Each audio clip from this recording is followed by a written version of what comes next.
Dennis Nkane amemtinga Ramadhan Chobwedo. Ramadhan Chobwedo, pasi kwa Dennis Nkane, anaitoa kwa ndani, wanakwenda kujichanganya wenyewe, wanajifunga. Ameweka mpira ndani ya neti yeye mwenyewe Abdallah Elisebo. Dakika ya 9 linawatosha TRA kudai mapato yao ya alizeti kutoka kwa Singida.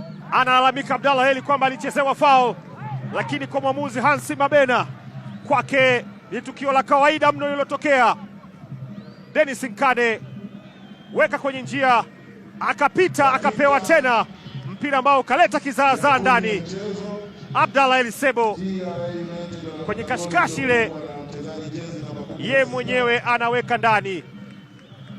Alinganzi pembeni kwa Ramadhan Chobwedo. Ramadhan Chobwedo bado kuna mpira. Chobwedo, Ramadhan anaingiza cross ile nyingine ndani kwenye hatari, inakwenda chini. Penalty, anaonesha mkwaju wa penalty Hansi Mabena.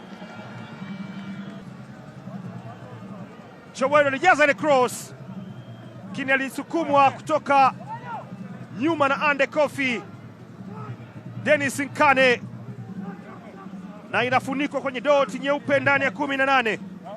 Christopher Tebandeke kwa upande wa TRA. Singida walipata mkojo wa penalty dakika chache zilizopita, lakini walikosa. Tebandeke,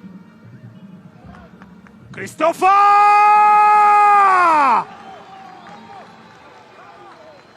TRA wanazidi kuzidisha kodi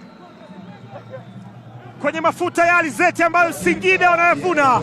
Christopher Tebandeke akamuuza vibaya mno Obasi Gamas na kuandika bao la pili.